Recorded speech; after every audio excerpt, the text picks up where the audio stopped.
With the events unfolding around the world as the quest for Biafra arises, even the incarceration of Nnamdi Kanu has gotten so much international attention. I guarantee you that in the coming months, a heavy lobby to create the state of Biafra is going to be underway. I repeat, in the coming months, a heavy international lobby for Biafran state is going to be underway. This time around, it is not going to be done by the lobbying groups. It's going to be done by the pro-Biafran groups itself.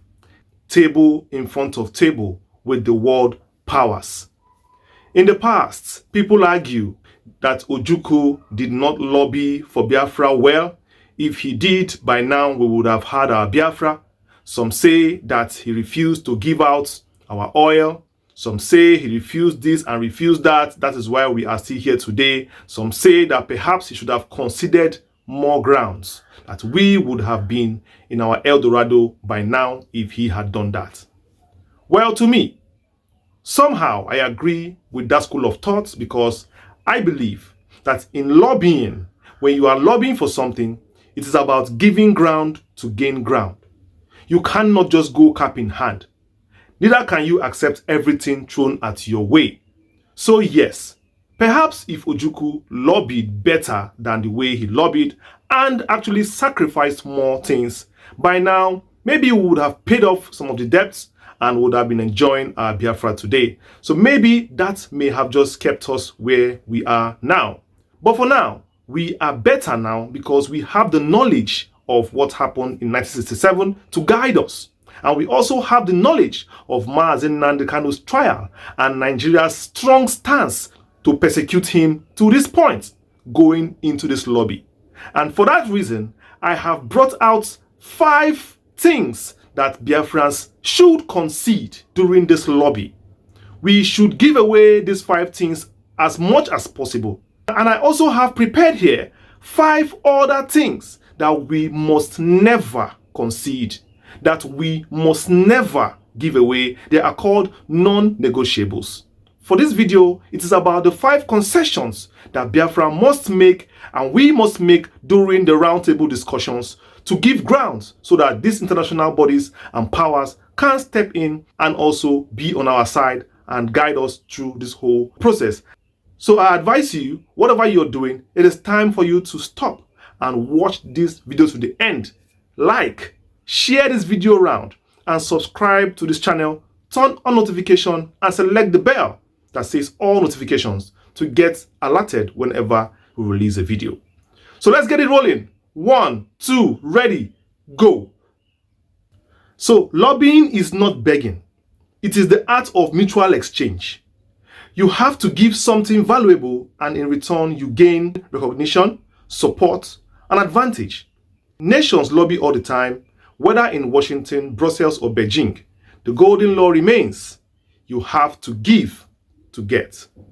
To concede ground, you must give ground. For a future of Biafra, lobbying must be conducted as an equal partner in negotiation, not a subject pleading for a favor. So having said this, I'm about to read to you what to concede and what never to concede during the lobby that is coming in few months' time. Let's go. Number 1, we must concede considerable oil and gas and natural resources for 5, 10 to maximum of 20 years. Yes, I said it. Yes. During Ojukwu's time, he was asked to concede 10 years of our oil, allegedly. And of course, Ojukwu refused. But look at where we are today. 1967 to now is more than 50-something years. If we had finished paying that debt for 10 years, we would have still had 40-something years of our freedom financially, economically from the West. So yes, that was a wrong negotiation. That was negotiation gone wrong. And we will not make that mistake again. Most of these imperialists, they love resources a lot. America now is talking about resources wherever they go. They need resources from Ukraine, they want from DR Congo, they want from South Africa, they want everywhere. They call it They call it resources deal. Resources deal. Natural resources deal. Whatever they're entering, they want their help, you must give them something. So there is nothing to hide about giving out what you have to get what you want. Energy is the world's most powerful bargaining chip. Countries that control oil and gas are rarely ignored. And in Biafra, as you know, we have a considerable amount of oil and gas. The only thing is, can we use it to negotiate our future? Yes, we can. Yes, we can. Saudi Arabia became indispensable to the West by controlling oil markets and linking supply security to alliances. Even controversial policies at home do not break that partnership. So what are the lessons for Biafra? We offer oil and gas contracts in limited durations, 5 to 10 years, and if possible, 20 years. It's not bad also. It's not bad. This ensures leverage remains renewable and future governments aren't bound by desperate deals made today. Yes, the future of our unborn children in Biafra land, there is no price too big to pay for that. There is no price too big to pay for the future. And yes, if they want oil and gas, we are ready to give for the lobby. So take note for the pro-Biafra groups who will be engaged in this lobby in the future. Take notes. Don't shy away from giving out considerable oil, gas, and other resources. You must even offer it first. Yes, that's what we have. That's what we have. They have the power to give us our Biafra, while we have the resources to give them. Also, we can lobby, we can give them overseas labor, both skilled and semi-skilled labor. Yes, Lebanese do it. All around the world, you see Lebanese people in countries. Many countries export labor, while many countries import labor. So yes, we have doctors, lawyers, nurses, and also electricians, artisans that we can offer them. We can say, yes, we know you need this in your country. We are ready to have a program that we send doctors to your country, that we send nurses to your country, that we send this, that we send that, to whatever you are looking for labor. Most of these foreign countries are in need of labor. We can send them to their country. Human capital is a silent superpower. Nations without resources often wield their people as their greatest exports. Yes. The Philippines send millions of nurses, caregivers, and seafarers abroad under bilateral labor agreements. In return, remittances account for over 10% of its GDP. Can you imagine? And its workers are politically indispensable abroad. You see? So what are the lessons for Biafra? So we position skilled and semi-skilled Biafrans, engineers, health workers, builders, IT experts as a dependable workforce for developed economies in exchange for Biafra recognition and stronger economic ties. So yes, you see it? Philippines are doing it already. We will even gain for it, and it will enhance economic ties between the countries even after Biafra has come. Because we need allies. Also, we will offer Biafra as an investment opportunity for them to come. We open up Biafra. That's number 3 now. We open up our land, Igbo land, for them to come in and tap into economic opportunities that are bound here. Our people are our greatest asset, and we are up to 100 million people in Biafra. That is enough market for most of foreign products to come in and take advantage of. So we'll market Biafra to them. They should come in, give them tax-free cuts, give them free tax zones, give them incentives, give them, whatever it is to function and their companies thrive in our land. Of course, every rising nation competes for investors. If you create the right conditions, the world will come to you. Rwanda built from the ashes of genocide by guaranteeing safety, clean governance, and tax incentives for investors. Today, Kigali is a hub for conferences, airlines, and startups. What are the lessons for Biafra here? We sell ourselves as a new frontier market, a nation where investors' money is safe, bureaucracy is tighter, and opportunities are fresh. Simple. So the new Biafra to come, we will market it. We will market the opportunities that will come out of Biafra and sell it as a lobby, during the lobby, so that they can buy into tapping into all these advantages when they are giving us their help. Number 4, land access. We give them land. Yes. For the exchange for Biafra, for exchange for their help, we give them land. Because land is a leverage. We give them land. They come to our land and, we concede some, farm for some land for them to come and live, industrialize, and whatever they want to do, we can do that for them. They come, they build their estates, they build their environment, they make it nice, they bring their families and live. Yes, we can do it. We can do it. Because nothing is too much. Overseas there, some of their lands there, they can't even farm there again because of the weather. So some of them, will not mind having, hectares of land to farm products here and export to. And plant some products that they can't plant there again. So that is also what we have that we can give. We can give land. Ethiopia leased millions of hectares of farmland to Indian and Middle Eastern investors, securing billions in foreign exchange. Sure. So the lessons for Biafra here is we offer land for industrial zones, smart cities, or commercial farming, but leases must be long-term, not outright sales. Ownership should always remain Biafra. Sure. Doesn't matter. Normally in Nigerian law, you cannot even buy a land outright. It's always for 99 years. So definitely, we give them a lease of land, 50 years, 30 years, and whatever. Let them, come and stay, own land. Of course, when the law has its course, we can always take the land back. So these are the things that we do to attract people to our country. Number 5, money. We offer them money. We have to find the money and offer them. Because most of these countries, they also like money. They need money. So we offer them money, even if you cannot pay it immediately. We tell them, okay, we are going to give you so and so billion. So and so $billion. So we keep paying it year by year through our trade, exports and imports, our balance of trade, through our resources, we pay. We pay for their help getting Biafra. We pay. So money talks, aid, infrastructure, funding, or co-investments can tilt diplomatic skills. China's Belt and Road Initiative is not charity. By funding ports, railways, and airports worldwide, China gained mining rights, naval access, and reliable UN votes from recipient nations. You see what money is doing?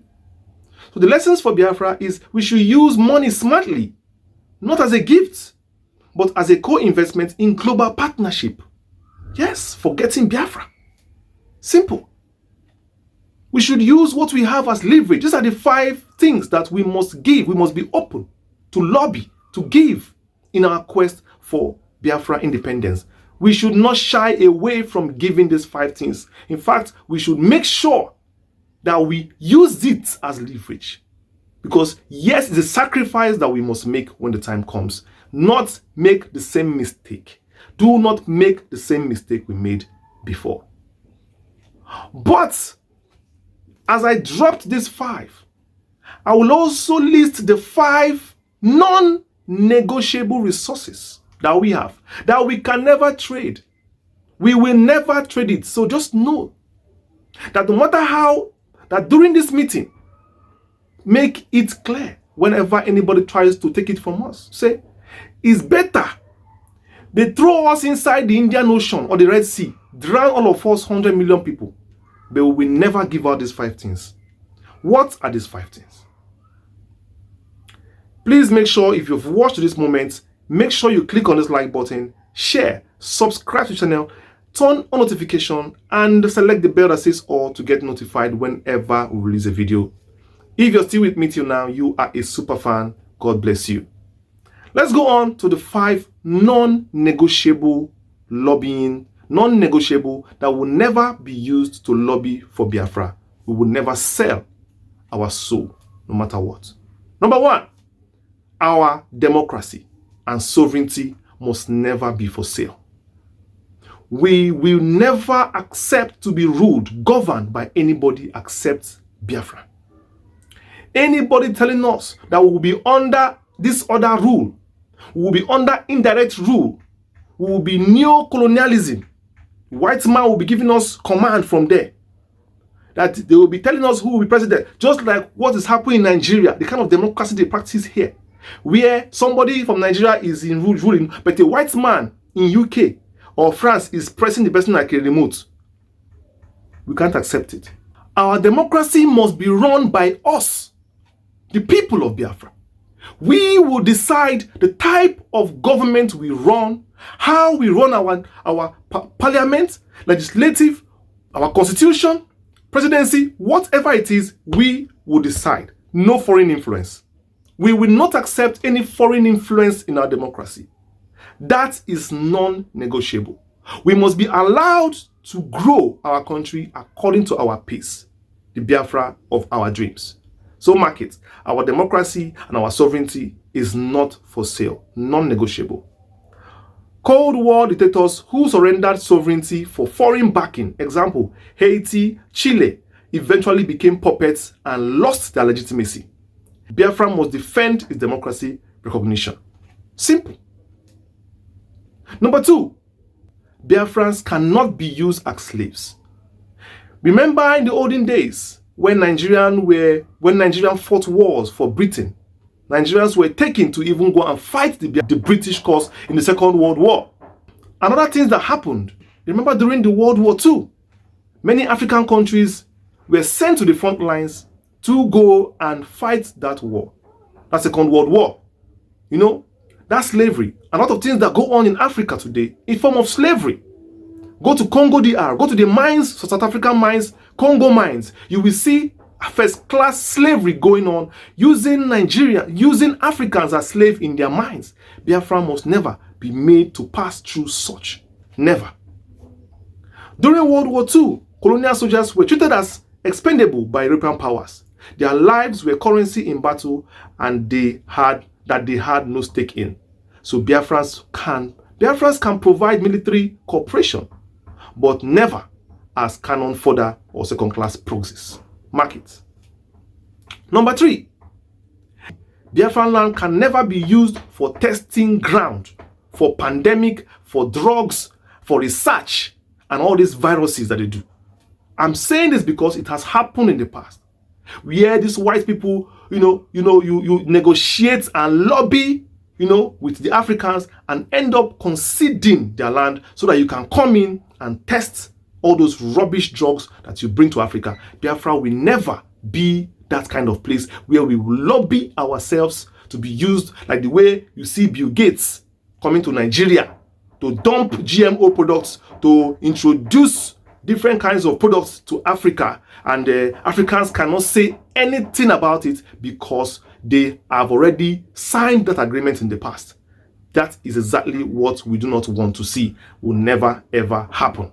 In 20th century, Guatemala was subjected to secret syphilis experiments by US researchers, leaving victims scared and uncompensated for decades. So Biafra, we must guard our population fiercely. Health, safety, and dignity cannot be auctioned. Cannot be auctioned. Our dignity can never be auctioned. Number 4, we will never devalue our currency for any reason. We will never be subjected to devalue our currency by any means possible. Our economic reality is our economic reality. This is exactly what Nigeria faced when Babangida was forced or was told, and Buhari was told, to devalue their currency. Look at where the country is today. So we as Biafrans, we will never devalue our currency. If that is part of negotiation, we walk away. Our currency is our life. It's our purchasing power. That is our purchasing power. It's the value of our currency. The value, the worth of our economic lives, our labor is our currency. That is the sign that we have worked hard. And if we devalue it, it means that we are working harder than every other person on earth to get the same amount of money. It's slavery. Another form of slavery. It can never ever happen. Argentina's repeated IMF-driven devaluations led to spiraling inflations, riots, and loss of national dignity. So the lessons from there is currency is sovereignty. I said it. A strong or stable Biafran currency must never be surrendered for short-term diplomatic gain. Simple. And number 5, We can never sign away our natural resources for more than 20 years. This is the truth. I don't think they will ask for that. I think it's 5 to 10 years is okay. 15 years is okay. Anybody asking for 20 years? Okay, fine, we can give it.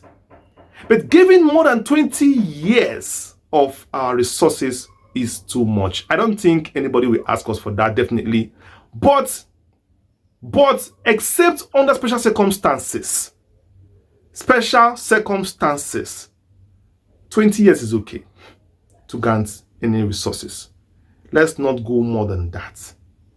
If we are to go more than that, then we can have a long discussion and know what it is we are going to get for any longer time than the 20 years. The 20 years should be permanent if that's what they want. If they want more than that, then the other years, if we have no choice, should be under special concessions, and we must discuss those other years if there's going to be a payment made to us or a reduction of their extraction from our country. We can consider it. But remember, there is no price too much for us to pay for the future of our unborn children. I know why I'm saying this. There is no price to pay. What is oil and gas? What is all these things? We were surviving as Africans before oil came. We were surviving as Africans, as Biafrans before oil and gas came. Definitely, if that is what it would take for us to get our freedom, we can give it out. We will survive without that. Remember, Biafrans, we are technically inclined. We are technically, ingenuinely inclined. Tech. We build things. We don't depend on things on the ground like oil and gas. We don't depend on that. We depend on the tech in our brain, the sense that we have. That is our money. Congo's colonial era contracts gave away vast mining rights for nearly a century, leaving generations trapped in poverty while outsiders grew rich. So Biafrans must keep contracts short, renewable, and revisable. No deal should bind unborn generations. Simple and short. So like I said, if they ask for more than 20 years, well, we can always tell them that they can renew after the first 20 years. So they should take 20 years first, and then let's see how it goes. If the 20 years, they don't spill our land, they don't dirty our environment, they don't treat us like shite, and they are nice people, they look like people who we can do business with, why? We can give them extra, 5 years, extra 10 years, But there must be a limit to where we can go. As you can see what's happening in Congo DR, a country with the highest level of resources in the world, are suffering today because they actually gave out a lifetime, a century of mining in that country. There should be a limit to what we do and what we can give as Biafrans. So this video should guide us in the way forward during the lobby for it, because when Ojukwu actually went for this lobby, many people were not aware and he didn't have the proper information. Though we had the Eastern Consultative Forum, the elders then, I don't know what kind of, advice they gave him at that time. I'm not aware. But if actually we were actually prepared that this is a do or die event, we should have gotten Biafra done, sealed 1967 by giving out enough resources that we had. And of course, we didn't even need it because we were just coming into finding it in the first place. And we were used to our ingenuity, surviving as intelligent people, brave people. We didn't depend on that. So what is there that we shouldn't have given out? If I was there, then I would have said it. Give them 40 years, 30 years. Give them 10, 20 years. No problem. Give them. By now, they would have gone and would have still been free. But we will still get there. Like, share, and subscribe to my channel. Please tell me what you think about this video in the comment section. And tell me what you think about the concessions and the things that we should not concede. Let's guide our way forward in the quest for one undivided, united Biafra that will sleep and wake up in, according to Nnamdi Kanu. I have been your host, Chi Ne Du. Thank you for watching my video. So I'll see you next one. Peace.